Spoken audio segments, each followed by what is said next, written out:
Sports Stadium in the Western Cape played host to the autumn trial, round 2 of the South African National Rally Championships. After one round of the series, the Castrol Toyota pairing of Serge Damso and Vito Bonafide headed the points log from 11 times champion Sorel van der Merwe and Frans Boshoff, now driving for the Daewoo team. Young Jean-Pierre Damso made his intentions known in Natal, and a class win in the team total Toyota Conquest ensured that he and navigator Pierre Arries held third place. Rally fans filled the stadium to watch the starting formalities and the opening stage, which was a tight gravel affair in full view of the grandstands. Local hero Damso was first to tackle the car park stage. Loose gravel ensured that traction would be a problem, and Damso had the disadvantage of having to clear the loose surface for the rest of the field. Well, you know, everybody says Serge has got home ground advantage in Cape Town. I don't believe that's true at all. So we've been rallying nationals for 17 years now, and I think home ground is South Africa, so I don't believe it's home ground advantage at all. After a massive roll in Natal, Jannie Hubbeck wasn't confident. Jannie, you've built a brand new car in a remarkably short period of time. Yeah, you know, obviously the previous event was a major disaster for our team. Obviously it's also made a big dent in our chances for the championship. But we had a lot of assistance from Volkswagen and Port Elizabeth, from the motorsport department, and we managed to get the car together within 3 weeks. And I think on this event we'll have to look at ways and means of maximizing our points.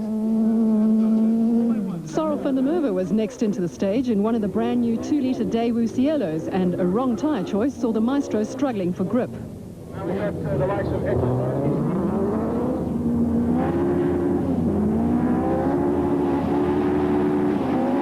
To compound his problems, a spin on the second corner also cost him a few valuable seconds.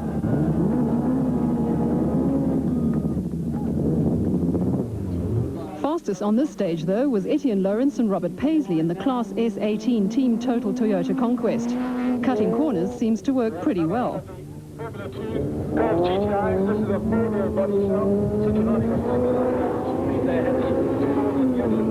Chart van der Walt and Cindy Harding had high hopes for this event. You know, traditionally this event's been a good event.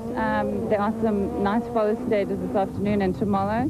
Chart has always enjoyed the forest, so we just have to hope that we can keep it all together and have a result, if not better than Natal. Daewoo's second entry for Enzo Keane and Guy Hodgson attacked hard but also struggled for grip.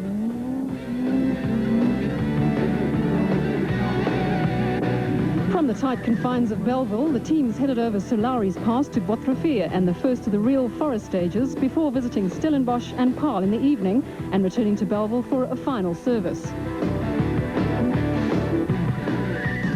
Sasol Ford Escort driver Paolo Piazzomusso and navigator Nick Haddon adopted a cautious approach and lost a bit of time when they came across the stricken Dun Air Toyota Conquest of Hergenfecken and Dave Lukowitz.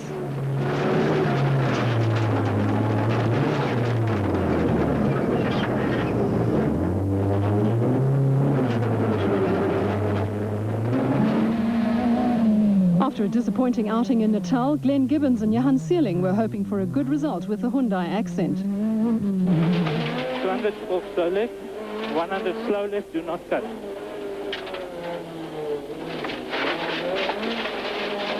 300 to caution, turn medium right, big drop ahead. 200 T turn medium right, big drop ahead. 100 T turn right, big drop ahead. 260 to a S-bend, slow right and slow left. Daewoo's hopes of another win in the Group N class rested with Leon Botha and Francois Jordan, who were driving the ex-Enzo Keane car. Running in Class S18, Barry Krobelaar and Mike Burrows were settling in rather than take risks early in the two-day event. Next through the forest was the Formula 2 Hyundai Elantra of Viljoen and Trier. Locals, Pierre Gerson and Ossie de Jong, know these forests and were going very well.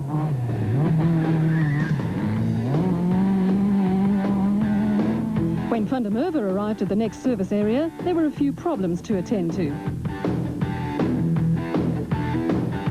Sorel, a difficult start? Well, we've got some niggling problems sorting out problems. We haven't got power steering at the moment, but we're working on it. Hubig and navigator Douglas Judd didn't seem all that happy with their newly built Formula 2 Golf after their disastrous start to the 1997 rally season, where they totally wrote off their Stanbreck VW Golf. This one's also full of nonsense. 1K into the stage, we lost all the back brakes, and then, of course, halfway into the stage, we lost most of the front brakes, so it was another bit of a disaster start. There were no problems for Damso and Bonafide, who at this early stage were building a commanding lead. As usual, Hubig was in spectacular flight and trying as hard as ever. It's rather noisy in a rally car at full flight. And notice the unusually long gear lever and watch the lightning fast gear changes.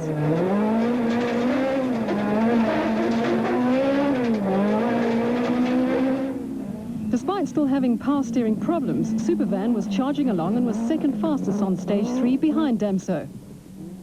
Despite having only 1700 cc's under their bonnet, Lawrence and Paisley were barreling along rapidly and claiming third behind the more powerful cars. Van der Walt and Harding's pace was slowed slightly when the Golf's clutch started slipping. With 4 stages ahead, they couldn't afford to make it worse.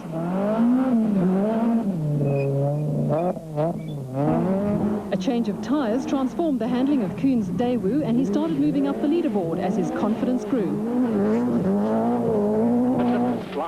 Drivers trust their navigators implicitly, but watch this moment as Johan Seeling finds that the notes didn't quite correspond to the road. 140 blind rise and then long medium left. Sorry. Keep silent. 90 yum. It's a yum. Hagen, it's been a difficult start for your rally season so far. Yeah, the previous stage we just went off the road and we nicked the front of the car and damaged the radiator, and on this stage it started leaking and now it's overheating badly. So we hope we didn't blow the head gasket. We'll see, trying to fix it right now. Lady Luck wasn't in a good mood, and the talented Jürgen Fecken's rally was soon to end. Stage 4 was the last before the rally turned towards the Winelands, and it produced some spectacular action. Sarol pressing on as hard as he can.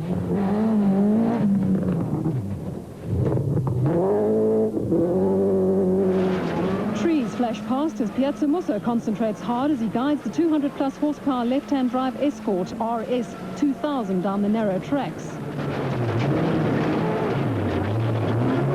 With unsuitable damping, he was forced to exercise caution when it came to yumps, and it showed in his stage times.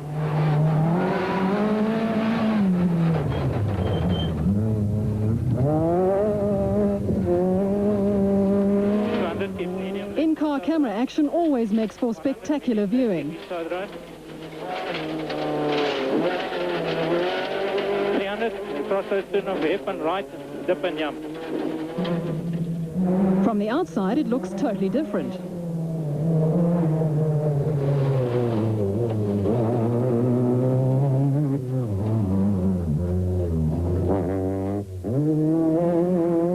With 2 new Class S18 cars, the Daewoo service team were kept very busy as the rally wore on. Enzo, it's been a rather difficult rally for you so far. Yes, we didn't have time to test the cars, so we're testing them now in the first few stages. We haven't got power steering and a few other things, but it makes it interesting. We're not being able to stay with surge at the moment, but I'd say I'm driving at probably 45% of what I could do. We're really still working hard on the car. Hyundai's challenge did not go according to plan as far as Glenn Gibbons' rally was concerned. We've had a bit of gearbox problem, and unfortunately we've had to withdraw the car. We can't repair it in time with only having 30 minutes lateness on the event. So yeah, unfortunately that's the end of Glenn for this event. On home ground and with the crowd's support, Damso took control of the event and left the rest breathing his dust as he powered the Toyota through the forests he knows so well. Despite having more than one little problem in their Formula 2 Golf, Hubig and Judd were not in the mood to give up the challenge without a fight.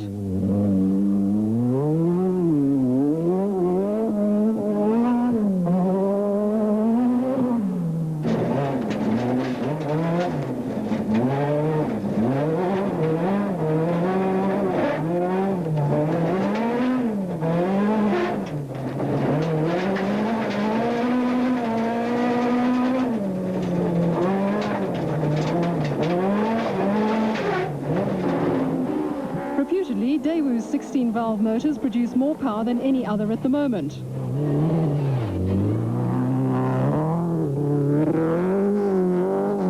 It certainly sounds crisp. Next along was a giant-killing conquest of Natalians Lawrence and Paisley. They had moved into second place and were having a tough time in keeping Sorrel behind them.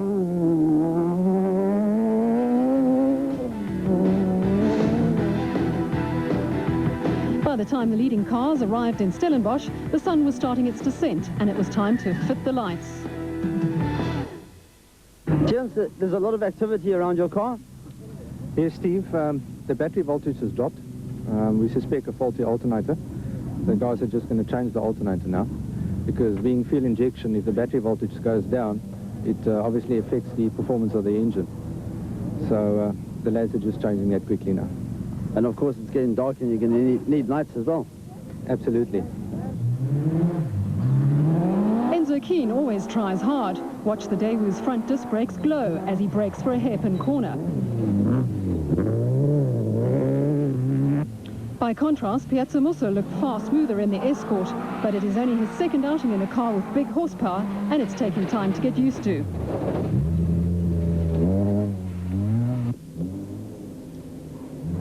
By far, the smoothest is Group N leader Leon Buerta, but his near-standard 1500 Cielo has less than half the power of the highly modified 2-litre cars. Drivers further down the field battled in total darkness. Barry Hrobler was no exception.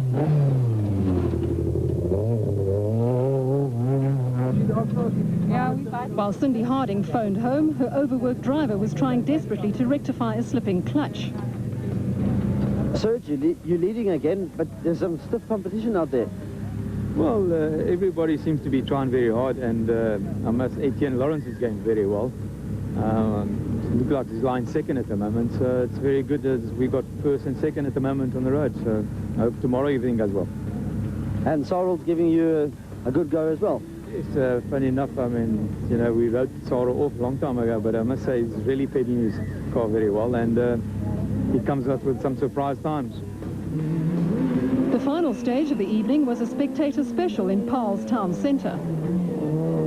As expected, with a lead of almost 2 minutes, Damso and Bonafide took no chances. Sorrel, on the other hand, flung the Daewoo around with gay abandon, but a couple of sideways moments saw him lose 6 seconds to the Toyota.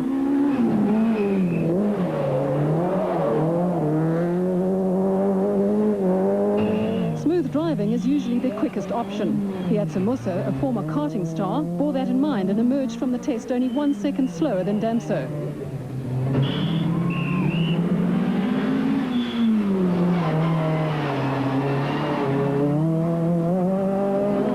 But it was acclaimed tarmac specialist Jean-Pierre Damso who caught everyone by surprise and set a blistering time, beating his dad by a second.